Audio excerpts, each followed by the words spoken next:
ভগব রাম রাঘব রক্ষমম কৃষ্ণ কেশব ত্রাহিমাম। আজকে রামযুগে আমরা যদি লক্ষ্য করি, অপরাধী অপরাধ করে কেমন উদ্ধার পেয়েছিল। রাম জন্মাবার ৬০,০০০ বছর আগে লিপিবদ্ধ করেছিলেন রামায়ণ। কে? রত্নাকর দস্যু। ভগবানের কৃপায় রত্নাকর দস্যু যে অপরাধ করেছিল, অপরাধ উদ্ধার পেল কি করে? রাম নাম জপে। মুখে রাম নাম উচ্চারণ করতে পারত না। নারায়ণ কৃপা করে দস্যুকে রাম নাম শেখানোর জন্য কি বললেন? যেভাবে তুমি মানুষকে সাজাতে মৃত্যু ঘটিয়েছিলে তাকে কি বলা হয়? মনা। বলছে মরা মরা বলতে বলতে সেই পাপীর মুখে রাম নাম উচ্চারণ হয়েছে। এমন ভাবে রাম নাম উচ্চারণ হয়েছিল, সমস্ত পাপ তার রাম নামে ক্ষয় হয়েছিল। এক যুগ পরে নারায়ণ নারদকে বলছে, তুমি যাকে রাম নাম দিয়ে এলে তার কাছে তো দর্শন দিলে না, তাকে কৃপা করলে না, তাকে তো দেখলে না। হঠাৎ মনে পড়ে যেখানে বসে রত্নাকরকে রাম নাম দিয়েছিল সেখানে এসে তাকে খুঁজছে, কিন্তু তাকে তো দেখা যাচ্ছে না। সংসার পরিত্যাগ করে আত্মীয় স্বজনকে ছেড়ে দিয়ে সেই বৃক্ষতলে বসে রাম নাম জপছে। আজকে ওই পোকায় তার দেহটাকে ঢেকে দিয়েছে, মাটির ভিতর থেকে রাম নাম স্ফুরিত হচ্ছে। এত পবিত্র না? নারদের কর্ণে এলো। নারদ মাটির ভিতরে স্পর্শ করতে সমস্ত মাটি ঝরঝর করে পড়ে গিয়ে দেখলো আমরা কঙ্কাল দেহ থেকে রাম নাম উচ্চারিত হচ্ছে। যখন স্মরণ হলো, এখানে তো আমার ভক্তকে রাম নাম দিয়েছিল। কঙ্কাল ভাবে স্পর্শ করতে পূর্ণাঙ্গ দেহ ফিরে পেল। রত্নাকর দস্যু পূর্ণাঙ্গ দেহ ফিরে পেয়ে নারদের চরণে আসে পড়ল, প্রভু কৃপা করো। প্রভু কৃপা করলেন। সেই দস্যুর মুখে রাম নাম উচ্চারণে পবিত্রতা পেয়ে নারদ তাকে কৃপা করে গেলেন যে আজ থেকে তোমার মুখে সমস্ত কথাই ভগবান অক্ষর অক্ষরে পালন করবে। তুমি যা বলবে ভগবান তাই করবে। তাই ৬০,০০০ বছর আগে রামায়ণ লিপিবদ্ধ করলেন। রামায়ণ লিপিবদ্ধ করলেন কেমন করে? মুখে যাও রাম লীলার কথা ভেবেছিলেন, যা বলেছিলেন ভগবান তাই লীলা করে দেখিয়ে দিল। সত্যযুগে কৃপা করেছিলে, ত্রেতায় এসে ভগবান রাম সেই ভক্তের দেওয়া কথা সমস্ত লীলা আপনি আচরণ করে জীবকে শিখালেন। ভক্তের দেওয়া কথা ভগবান রাখতে বাধ্য। আজকে সেই রাম যুগে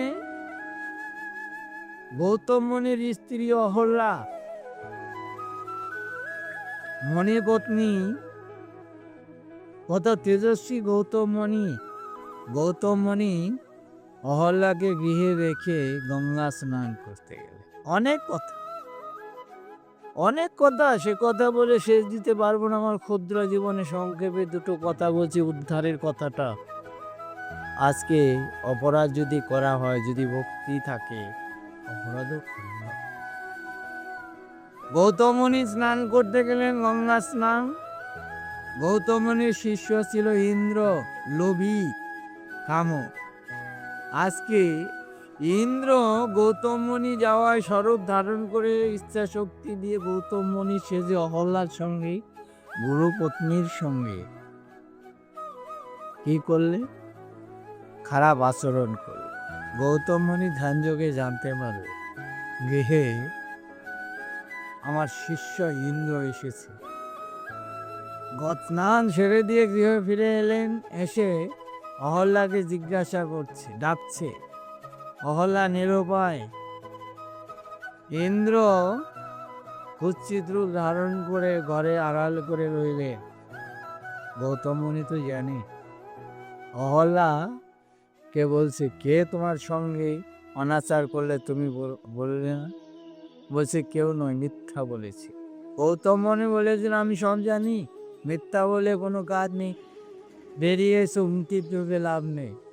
ইন্দ্র বেরিয়ে এলো, ইন্দ্রকে অভিশাপ করলো, তুমি গুরুপত্নীকে হরণ করেছ, তোমার সহস্র নয়ন সহস্র বদন হবে রাক্ষসের ন্যায়, একমাত্র এর আর কোনো পাপের উদ্ধার নেই।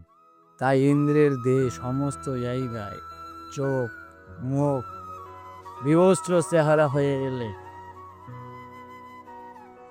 ইন্দ্র ক্ষয়েদের ক্ষমা চেয়েছিলেন গৌতম মুনি, প্রভু তুমি আমাকে ক্ষমা করে দেবো, উদ্ধার বলেছিল। যদি কৃপা করে রাম তোমাকে স্পর্শ করে, রাম তোমাকে দেহটাকে কেটে খণ্ড খণ্ড করে উদ্ধার করে, সেদিনই তুমি উদ্ধার পাবে। সেটা রাম যুগে লীলা করে সেটা করেছিল। আর অহল্যাকে অভিশাপ করলো, তুমি গৌতম মুনির ধর্মপত্নী হয়ে ধর্মের প্রতি তোমার ভক্তি নেই, বিশ্বাস নেই, তুমি বুঝতে পারলে না, পরপুরুষ স্পর্শ করে তুমি নিজের অনুভূতি তোমার মধ্যে তৈরি হয় না, তোমার মধ্যে কাম জর্জরিত, সেই জন্য তোমাকে অভিশাপ করলাম, তুমি পাষাণী হয়ে রইল। অহল্যা ক্ষমা চাইলে, ক্ষমা চাওয়াতে গৌতম মুনি বলে দিলেন, প্রভু রাম ভক্ত যেদিন তোমার স্পর্শ করবে সেদিন তুমি উদ্ধার পাবে। হনুমান এবং ভগবান রাম এসে যেদিন স্পর্শ করেছিল সাধারণ কারণে উদ্ধার পায়নি, গৌতম মুনির পুত্র সাধনা করে এক যুগ চেঞ্জ করে সত্য থেকে তেতা তেতা হওয়ার কথা, দাপর হওয়ার কথা ছিল, কিন্তু দেখো এমনই সাধনা শক্তি বল যুগটাকে চেঞ্জ করেই ত্রেতা যুগে আনলেন। সেই ত্রেতা যুগে রাম অবতারে ভগবান রাম নিজের মাকে উদ্ধারে লিগে রাম অবতারে এক যুগ চেঞ্জ করে প্রভুকে আত্মনাদ করে ডেকে আজকে নিজের মাকে পাপ মুক্ত করে অহল্যা উদ্ধার করলেন, প্রভু চরণ স্পর্শ করে। জয় দেব।